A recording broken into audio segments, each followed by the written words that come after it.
आफाक अहमद पर सख्तियां मजीद बढ़ाने का फैसला हो चुका है। क्रिमिनल का लफ्ज इस्तेमाल हुआ, उसके बाद मजीद पाबंदियां लग गई।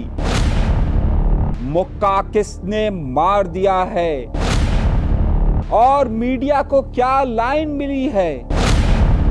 दम पर फिर मारे जा रहे हैं। अपने प्रोग्राम का बाकायदा आगाज करते हैं अपने परवरदिगार के शुक्र से। बहुत बड़ी और अहम खबरों के साथ आपकी साथ शरीके गुफ्तगू हैं। इस वक्त पूरा मीडिया खामोश है। कराची जल रहा है, हर जगह पर लहू की बू आ रही है और ये डंपर माफिया कहीं पर भी कंट्रोल में नहीं आ रहा। लेकिन आप ये बात पे गौर कीजिए कि नेशनल मीडिया इस बारे में मुकम्मल तौर पर आपको खामोश नजर आएगा। और उसकी सबसे बड़ी वजह क्या है? ऐसा लगता है कि जैसे कराची के मामलात और वाकई में उन सियासी मामलात पर वही रवैया इख्तियार किया जा रहा है कि ना किसी की तस्वीर चल सके, ना किसी का बयान चल सके। अब मैं आपको ये बात क्यों बता रहा हूं? क्योंकि मेरे पास एक बहुत बड़ी खबर आई है और वो बहुत बड़ी खबर क्या है ये मैं आपके सामने रख रहा हूं। आपके सामने इमरान खान का केस वाज़े तौर पर मौजूद होगा। इमरान खान साहब से मुलाकातों का सिलसिला बंद किया जाता है और फिर खुसूसी इजाजत के बाद उनसे मुलाकातों का सिलसिला रखा जाता है। पूरा पाकिस्तान का मीडिया इस हवाले से खबरें देता रहता है, लेकिन मैं आपको जो खबर और ब्रेकिंग न्यूज देने वाला हूं वो बहुत ज्यादा अहम है। और वो अहम किस लिए, जरा सा समझिएगा। आफाक अहमद साहब को गिरफ्तार किया गया। आफाक अहमद साहब की गिरफ्तारी को करीबन आज एक हफ्ता होने वाला है। उनकी गिरफ्तारी के बाद की सूरत हाल को जरा सा आप नजर पर रखिए। उनकी गिरफ्तारी होती है, रात गए उन्हें गिरफ्तार किया जाता है, पुलिस की भारी नफरी उन्हें गिरफ्तार करती है। 4 घंटे तक उनसे किसी को मुलाकात का उनका पता ही नहीं चलता कि वो कहां पर है। उसके बाद मामला पेश आता है लांडी और कोरंगी के अंदर। एफआईआर दर्ज होती है, लेकिन उन्हें रखा जाता है फिरोजाबाद थाने में। अगले दिन उन्हें कोर्ट में लाया जाता है और कोर्ट में ले जाकर उनका रिमांड मांगा जाता है और फिर कहा जाता है कि जनाब अब इस मुकदमे में उन्हें जेल भेज दिया जाए। जब जेल भेजने की बात आती है, अगले दिन जब उनके लिए जो दरख्वास्त दायर की जाती है उनकी रिहाई के लिए, जमानत पर रिहाई के लिए, तो उसके बाद मामला ये होता है कि वो अदालत ही बदल दी जाती है, जज को बदल दिया जाता है और अब जो एटीसी कोर्ट जो क्लिफ्टन में है वहां से इनका मुकदमा जेल में भेज दिया जाता है। यानी कि किसी तौर पर भी आफाक अहमद साहब बाहर ना आ सके। जिस तरीके से इमरान खान के मुकदमा जेल में ही चल रहे हैं, बिल्कुल उसी तरीके से आफाक अहमद साहब के मुकदमात को जेल में चलाने का फैसला किया गया है। और उसकी वजह यह बताई गई है कि सिक्योरिटी मामलात हैं, जबकि आपके सामने मौजूद है कि आफाक अहमद साहब को जब वहां एटीसी कोर्ट लाया गया था तो ऐसा मामला नहीं था। अब आप जरा सी जो बात मैं आपको बड़ी खबरें देने वाला हूं, उन खबरों को जरा सा इशारतन समझिएगा। अब उनके मामले को, क्योंकि वो जेल से बाहर ना आ सके, वो जेल से बाहर आएंगे, जाहिर मीडिया कवरेज होगी, तो उस पर उन्होंने कहा है कि जी ये मुकदमा जेल के अंदर ही चलाया जाए। अब जेल के अंदर चला जाएगा और इस वक्त आपको मालूम है कि इस वक्त नेशनल मीडिया ने पर आ रहा हूं कि बाइकआउट का क्या मामला, जरा उसको मैं बाद में बताता हूं। अब हुआ यह है क्योंकि आफाक अहमद साहब का मुकदमा अब जेल में ट्रांसफर हो गया, लेकिन गुज़िश्ता 4 दिनों से आफाक अहमद साहब जेल में मौजूद है। उनसे मुलाकात की किसी को भी इजाजत नहीं दी जा रही है। पहले दिन मैंने आपसे कहा था कि एमक्यूएम की एक शख्सियत आई थी, मैंने शख्स का लफ्ज़ इस्तेमाल किया था, शख्सियत आई थी। अब बहुत सारे हमारे दोस्तों ने कुछ उस पर वाज़े बता दिया कि एक खातून आई थी। वो खातून के बारे में फिर कभी तफसील से बताऊंगा कि एमक्यूएम की वो कौन सी खातून थी, फिर कभी उस पर तफसील से जिक्र करेंगे। लेकिन मामला क्या है, उन्हें भी, उनसे तो बहरहाल आफाक अहमद साहब ने मिलने से इनकार किया था, लेकिन उसके बाद किसी को भी वहाँ पर मिलने की इजाज़त नहीं दी जा रही। आज 3 दिन हो चुके हैं, 4 दिन हो चुके हैं इस मामला को, लेकिन अभी तक की जो इतलात आ रही है कि आफाक अहमद से मुलाकातों पर मुकम्मल तौर पर यूं समझिए कि मुकम्मल तौर पर गैर एलानिया पाबंदी आयद कर दी गई है। जबकि आपने देखा होगा कि अगर खान साहब से मिलने के लिए ना आया जाए तो खान साहब के तमाम मीडिया सेंटर्स और तमाम टीवी चैनल्स इस खबर को चलाते हैं, मगर आफाक अहमद साहब को मिलने की इजाज़त नहीं दी जा रही। इस खबर को कहीं पर भी नहीं चलाया जा रहा। अब क्यों नहीं चलाया जा रहा उसकी मैं वाज़े आपको बात बता रहा हूँ। क्योंकि एक गैर एलानिया कराची के मामले पे वो पाबंदी आयद की जा रही कि गैर एलानिया तौर पर आफाक अहमद साहब की कवरेज को नहीं दिखाया जा रहा, ना उनकी खबरों को उस तरीके से नशर करने की इजाज़त दी जा रही है। अब उसकी वजह क्या है, वजूहात क्या हैं, वो आपके सामने, आप मुझसे ज़्यादा बाखबर है, मुझसे ज़्यादा बाशऊर हैं। और इसी वजह से आप ये देखिए कि जो इस वक्त हुकूमत का, सिंध हुकूमत का लबो लहजा है वो मुसलसल बिगड़ता जा रहा है। सिंध हुकूमत, मुराद अली शाह साहब ये फरमाते हैं कि वो एक क्रिमिनल है, यानी कि अभी तो कोई जुर्म हुआ नहीं है और वो एक क्रिमिनल गर्दानते हैं। यानी कि आप समझते हैं कि आफाक अहमद साहब का जो बयानात थे उसकी बुनियाद पर उन्हें क्रिमिनल करार देकर सिंध हुकूमत मजीद सख्तियों पर इजाफा किए जा रही है। अब इस इजाफे का नतीजा निकला कि आज बड़ी ही दरख्वास्तों के बाद और बड़ी ही कोशिशों के बाद आफाक अहमद साहब के सिर्फ एक वकील को मिलने की इजाज़त मिली है।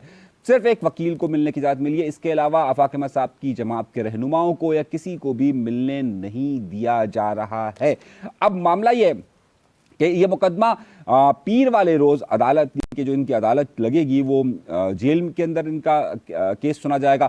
जब जेल के अंदर इनका केस सुना जाएगा तो वहाँ पर भी इनके रहनुमाओं को अभी तक इन्होंने दरख्वास्तें दी हैं कि जनाब हमें वहाँ पर उनसे मुलाकात की इजाज़त दी जाए या कम अज़ कम जो कोर्ट की कार्रवाई है उसे सुनने की, उसे देखने की और उसमें शमूलियत की इजाज़त दी जाए, लेकिन ये इजाज़त भी नहीं दी गई है। तो अब आफाक अहमद साहब पर जो मुश्किलात का वक्त है और जो उनकी जमात पर मुश्किलात का वक्त है उसमें मजीद इजाफा हो गया है। दूसरी तरफ आप देखिए कि आज डंपर माफिया का सखी हसन पर जो वाकया रोनुमा हुआ है कि जिसमें बाकायदा एक डंपर जो है वो एक खड़ी गाड़ी के ऊपर चढ़ गया है, लेकिन ताहाल कोई रोकने वाला नहीं है। पाकिस्तान पीपल्स पार्टी की हुकूमत इस वक्त मुकम्मल तौर पर दूसरी तरफ उनकी हिमायत कर रही है। अब उसके नतीजा क्या निकला है? नतीजा निकला है कि तारीख में हिस्ट्री में पहली बार आज 3 बड़े वाकयात रोनुमा हुए हैं। 3 बड़े वाकयात का मैं आपको जिक्र कर रहा हूं, जरा सा गौर से समझिएगा। पहला बड़ा वाकया यह हुआ है कि आज आफाक अहमद साहब के हवाले से डिस्ट्रिक्ट सेंट्रल जो कि आमतौर पर एमक्यूएम का बड़ा गढ़ समझा जा रहा है, डिस्ट्रिक्ट सेंट्रल के अंदर आफाक अहमद साहब की हिमायत में बड़े पैमाने पर बैनर्स आवेजा हुए हैं और डिस्ट्रिक्ट सेंट्रल के साथ साथ साउथ और ईस्ट के अंदर बड़े बड़े बैनर्स आवेजा हुए हैं। दूसरा मसला ये हुआ है, मैं इसलिए कह रहा हूँ, और पूरे डिस्ट्रिक्ट सेंट्रल के अंदर हमारे पास उसकी पूरी लिस्ट आई है कि करीबन कोई सैकड़ों जगहों पर उनके हवाले से चॉकिंग हुई है। यानी कि चॉकिंग हुई है डिस्ट्रिक्ट सेंट्रल और ईस्ट की बात बता रहा हूँ, जहाँ आफाक अहमद साहब की जमात इतनी मजबूत नहीं थी, लेकिन इस वक्त जो पब्लिक की अवामी जज्बात हैं वो इस वक्त आफाक अहमद साहब की तरफ बढ़ते हुए महसूस हो रहे हैं। और उसका नतीजा ये निकला है कि डिस्ट्रिक्ट सेंट्रल में और डिस्ट्रिक्ट ईस्ट के अंदर और साउथ के अंदर इनकी बड़े पैमाने पर मामलात को देखा गया है। अब इसके बाद दूसरा बड़ा वाकया क्या हुआ है, ज़रा सा ये देखिए। मैं 3 वाकयात का आपको जिक्र कर रहा हूँ, बड़े गौर से सुनिएगा और समझिएगा। दूसरा बड़ा वाकया ये हुआ है कि तारीख़ में ये पहली बार ऐसा हुआ है कि अवामी सतह पर ख़वातीन की एक बहुत बड़ी तादाद आज पहुंची है प्रेस क्लब, और उसको ऑर्गेनाइज तो वैसे महाजिर कौमी मूवमेंट ने किया था, लेकिन आफाक अहमद साहब के जेल में होने के बावजूद भी, जिनका तंजीमी स्ट्रक्चर के बारे में कहा रहा था कि इतना मजबूत नहीं है, लेकिन ख़वातीन की एक बहुत बड़ी तादाद ये पहली बार इस तरह के मनाजिर देखे गए महाजिर कौमी मूवमेंट के हवाले से कि बड़ी तादाद आज प्रेस क्लब पर पहुँची है। उसके मनाजिर मैं आपको दिखा रहा हूँ, उसमें बहुत सारी जो गुफ्तगू हुई है वो भी मेरे पास मौजूद है, वो मैंने अपनी एक अलग वीडियो के अंदर पेश की है। तो दूसरा बड़ा वाकया। तीसरा बड़ा वाकया जो हुआ है वो एक और वाकया हुआ है, और वो ये हुआ है कि एमक्यूएम पाकिस्तान से ताल्लुक़ रखने वाले कई लोगों ने महाजिर कौमी मूवमेंट की क़यादत से बराह रास्त जो इस वक्त बाहर मौजूद हैं उनसे रब्ता किया है। ये मैं आपको बड़ी बात बता रहा हूँ। उनमें से कई एमएनएज़ हैं, उसमें से कई लोग हैं कि जिन्होंने बाकायदा ये बात कही है कि जनाब अगर आपको हमारी सपोर्ट की किसी भी मामले में कहीं पर भी ज़रूरत है तो हम आपके लिए तैयार बैठे हुए हैं। नाम भी ले सकता हूँ, मेरे पास शवाहिद मौजूद है, बहुत सारी चीज़ें मेरे पास मौजूद हैं कि जिसमें उनके कारकुनान की बड़ी तादाद ने रब्ते किए हैं महाजिर कौमी मूवमेंट की क़यादत से। ये मैं आपको बहुत क्लियर, बहुत वाजे और शवाहिद की बुनियाद पर मैं आपको खबर दे रहा हूँ, कोई ढकी छुपी बात नहीं कर रहा। तो एक बड़ा मसला ये भी सामने हुआ है। दूसरी तरफ एमक्यूएम पाकिस्तान ने भी कैंपेन का आगाज़ किया हुआ है कि आफाक अहमद साहब को रिहा किया जाए, लेकिन उसमें मुस्तफ़ा कमाल साहब की कैंपेन नज़र आ रही है। और मुस्तफ़ा कमाल साहब के मुतालिक फिर महाजिर कौमी मूवमेंट के ज़राए से हमने बात की, उन्होंने कहा कि इन्होंने कोई बराह रास्त रब्ता नहीं किया, ये सिर्फ मीडिया कवरेज की बात कर रहे हैं, ये सिर्फ मीडिया कवरेज ले रहे हैं, इनकी तरफ से कोई बराह रास्त रब्ता नहीं हुआ। कोट अनकोट महाजिर कौमी मूवमेंट ज़राए, ये सिर्फ उनका कहना है कि उन्होंने तो जो लफ्ज़ इस्तेमाल किए कि वो मैं इस्तेमाल नहीं करना चाहता, बहरहाल जो उन्होंने 2 जुमले कहे, एक जुमला मैं आपको कह देता हूँ। एक जुमला उनका ये था कि जनाब ऐसा नहीं हो सकता कि आप जो है वो हुसैन की बैत करें और यजीद से भी जारी रखें, ऐसा मुमकिन नहीं हो सकता। तो वो जो दोनों तरफ चल रहे हैं ये उनके ज़राए का कोट है। दूसरा जो है उन्होंने कहा कि जनाब वो भी बात मैं नहीं कर सकता। उन्होंने कहा कि जनाब पहले कुछ लोगों ने अल्ताफ़ हुसैन साहब के कद को इस्तेमाल किया और अल्ताफ़ हुसैन साहब के नाम को इस्तेमाल कर अपने कद बढ़ाए। फिर उन्होंने कहा कि जनाब अब वो आफाक अहमद साहब की अवामी मकबूलियत और उनके स्टैंड को देखते हुए वो ये स्टेप ले रहे हैं। खैर ये उनका अपना मौक़िफ़ है, मैं इस बारे में कुछ नहीं कह सकता। अच्छा, फिर उसके बाद गवर्नर कामरान ढेसोई साहब के हवाले से भी बैनर चलना शुरू हुए, लेकिन उसकी मेरे पास तस्दीक नहीं आ सकी है। ये हो गई आज की 3 बड़ी खबरें उस हवाले से, और जो मैंने आपको तफसील के साथ बताया। दूसरा, हम एक और मसले को भी कवर कर रहे हैं, उसका मैं एक अलग से वीलॉग आपके सामने अभी पेश करूंगा कुछ देर के अंदर, कि ये जो मुस्तफ़ा आमिर का केस था उस केस में क्या हुआ, उसे तफसील के साथ आज जो मामलात हुए हैं उसे हम अपने अगले वीलॉग के अंदर कवर करेंगे। एक और वाक़या जो हुआ है वो ये हुआ है तहरीक इंसाफ के हवाले से हुआ है कि फवाद चौधरी जो कि तहरीक इंसाफ के रहनुमा हैं, उन्होंने आज तहरीक इंसाफ के दूसरे रहनुमा शोएब शाहीन साहब जो हैं उनको अडियाला जेल के बाहर मुक्का मार दिया। मुक्का मारा, थप्पड़े मारी, दबा के सब कुछ हुआ है। तो आपको पता है कि फवाद चौधरी साहब इस काम के लिए मशहूर हैं। वो उन्होंने पहले एक समी इब्राहिम नाम के एक सहाफ़ी और पीटीआई के बड़े कारकुन हैं, उनको भी थप्पड़ मारने का उनका वाक़या पेश आ चुका है। तो फवाद चौधरी साहब इस हवाले से बड़े मशहूर हैं। फिर बाद में फवाद चौधरी साहब ने कहा कि जी सुलह सफ़ाई हो गई है, लेकिन शाहीन सहबाई भी उन्हीं के ये शोएब शाहीन साहब ने जो है वो ये कहा कि जनाब कोई ऐसा मामला तय नहीं हुआ है और ऐसा मामला नहीं हुआ है। 1-2 बातें इस बात में, लेकिन फवाद चौधरी साहब ज़ाहिर है हमेशा से बाज नहीं आते। वो जहाँ चाहते हैं वो मौका रसीद कर देते हैं और फिर जो कुछ भी सूरत हाल होती है वो आपके सामने पेश खिदमत है। एक और ख़बर पर मुझे गुफ्तगू करनी है, और वो ख़बर ख़ास तौर पर कराची से रिलेटेड ख़बर है, और वो कराची शहर और सिंध के शहरी इलाकों से रिलेटेड ख़बर है, लेकिन मेरे ख्याल से वक्त उस पर ज़रा सा हमारे पास कम है। अभी के लिए जो आफाक अहमद साहब और इससे रिलेटेड जो ख़बरें थी वो हमने आपको पेश कर दी है।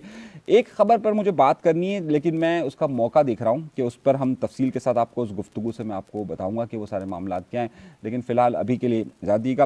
अगर चैनल सब्सक्राइब नहीं किया तो सब्सक्राइब का बटन ज़रूर दबाइए। अल्लाह तबारक व तआला आप सबको खुश खुरम रखे। हमने ये बात देखी है कि मेरे जो 70% लोग हैं जो मुझे देखते हैं, जो हमारी ख़बरों को देखते हैं, उन्होंने चैनल सब्सक्राइब नहीं किया हुआ। और भाई चैनल सब्सक्राइब कर लो, क्यों डरते हो इतना? अगर सारी ज़िंदगी डर और खौफ के साथ ज़िंदगी गुजारनी है तो देखते क्यों हो?